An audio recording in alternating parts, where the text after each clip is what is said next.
Бесбаевтар әулетінде ұлан асыр той. Музарттың марғасқасы Мейрамбек ат ұстарының тұсауын кесті.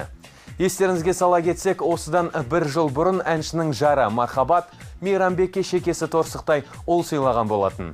Енді ұлы Әбу Хайырдың бір жасқа толған туған күнін атап өтіп, қазақ өнер өкілдерін түгелдей дерлік ақ дастархан басына жинады. Ал Мейрамбек мұрагерінің тұсауын өзін халыққа танытқан ұстазы Алтынбек Қоразбаевқа кестірген.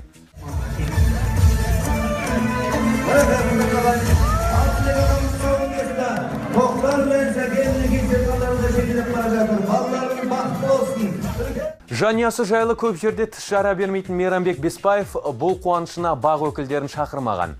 Соған қарағанда әнші отбасыма көз тиеді, болмаса сөз тиеді деген ойға келсе керек. Ал алып қашпа әңгіменің жиі құрбаны болатын Кәмшат Жолдыбаеваны халық әлде қашан 5 рет тұрмысқа беріп, ажырасқан жұлдыздардың тізіміне енгізіп үлгерген екен.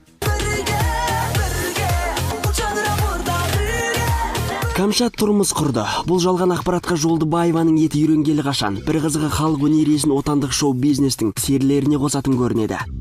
Бірінші Серік Ибрагимовпен қосып қойды, екінші Кенталмен қосып қойды, үшінші Беркутпен қосып қойды, төртінші Әділ Ахметовпен қосып қойды, бесінші солай шек жоқ. Осылайша Кәмшатты жұрт 5 рет тұрмысқа беріп үлгерген. Ал шын мәнісінде әнші қыз ешқашан ақ босаға аттап, келін атанбағанын айтады. Бірақ халық арасындағы дәл осындай қауесеттердің тарауына өзіміз себепкер боламыз дейді.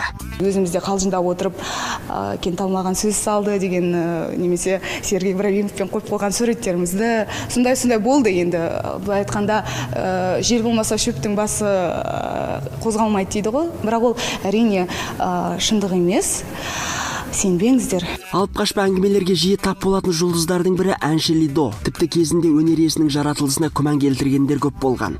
Ой, слухов хватает разных. Кейбіреулер менің нәзік жанды екеніме күмәнмен қарап трансвеститсің деп қатырды. Жарайды, солай ақ болсын. Бірақ мен дүниеге әкелген 3 бала қайдан келді? Бұл мен үшін қисынсыз көп өсектің бірі болды. Әлі күнге дейін күліп еске алып отырамын.